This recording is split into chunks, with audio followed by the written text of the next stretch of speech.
Hi, I'm Steve McKenzie with McKenzie Design, and we're here with another installation of New Listing. And I'm here again with Allie Mae. Hey, I'm Allie Mae with Atlanta Fine Homes, Sotheby's International Realty. Allie, I am so excited to be in this house today. I want you to tell me a little bit about the listing in the neighborhood, because I'm enthusiastic about both. Okay, great. So this home is in the neighborhood of Ansley Park, which was founded in the early 1900s. Ansley is a very unique neighborhood. It was developed with large boulevards, streets, sidewalks on both sides, and lots of park space. The purpose of the development was to appeal to a wealthy, prominent, affluent buyer, and actually that still holds true today. The proximity to everything that's happening in Atlanta, this is like a dream, both location and this home. And while we're talking about the home, it looks to me like your clients that listed this had already done the remodel. About half. So when we purchased the home for them a few years ago, the upstairs had been fully renovated into a large master suite. There had been rooms that were touched on the main floor, but when they purchased it, one of them is an amazing designer, and they came in and finished renovating the main floor and then blew out the entire basement to make another living room, kitchen, and 2 full bedrooms and baths. Oh, wow. Well, talk to me a little bit about the benefits of buying a home that's already been remodeled versus one with the remodeling in the future. Sure. So I think with the popularity of TV shows these days showing renovations, people assume that it's easier than it is. And while it can be very fun and rewarding, the process, unless you have the money and the carrying cost available to hold 2 mortgages while you do a renovation, which will always go over budget, it will always go over time, it may be better to go into a house that's already turnkey and save the headache and the stress. Absolutely. And I have to say, as a designer, I enjoy both of those processes. I love making my mark on the renovation, but it's really exciting because then you can spend your money on furnishings and really make a difference. So right. I'm excited about both opportunities. Yeah. But let's take a look at this one and talk about some things we might do. Okay. Well, here we are in the living room, and I love houses that have this bright white palette, neutral. But once you move in, you've got to put your mark on it, and this is where we, the designers, can really help.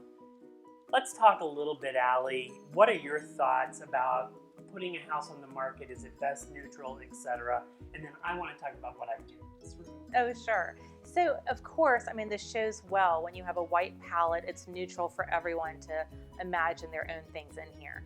I do think it is fun when you see people integrate color and their own personality in the rooms. I actually would never make someone white out a place just to sell it.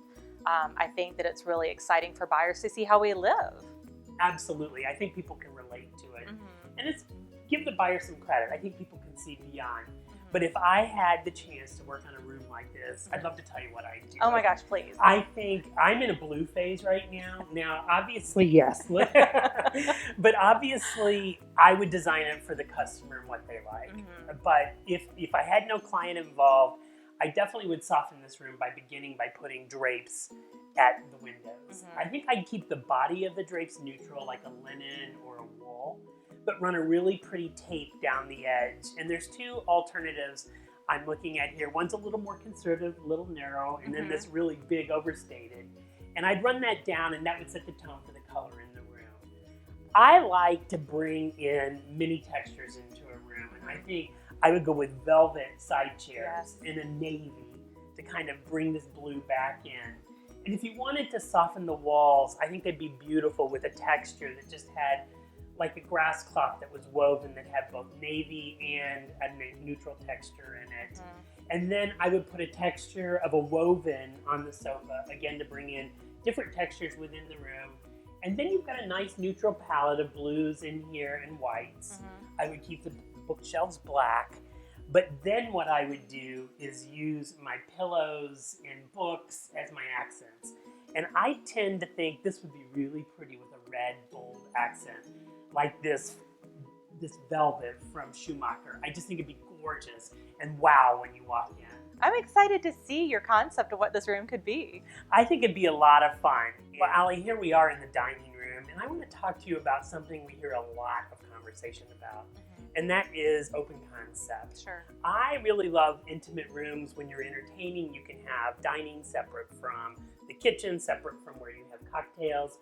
But a lot of people are requesting, and I know you hear it all the time, an open concept. What do you think about the pros and cons of that? So it's interesting. I'm seeing real 50-50 on that these days. I would say 10 years ago, everything was open concept. It was going into a home. How can we open this up?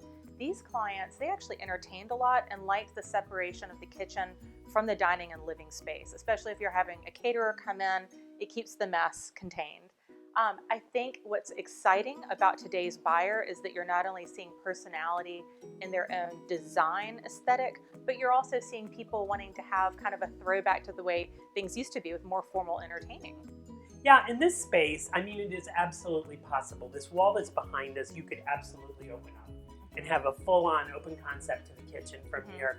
I did notice they've already opened up this from the hallway and given a little more space. But if it was important, you could do that. But if you want a more intimate setting and you want to keep the mess hidden, this is a great way to do it. I think so. Yeah, you could do either in this home, and it would both ways would be wonderful. Well, that concludes another episode of New Listing, and Allie, I can't thank you enough. Yes, thank you for joining us today. I'm so excited to see what our next listing is. Me too.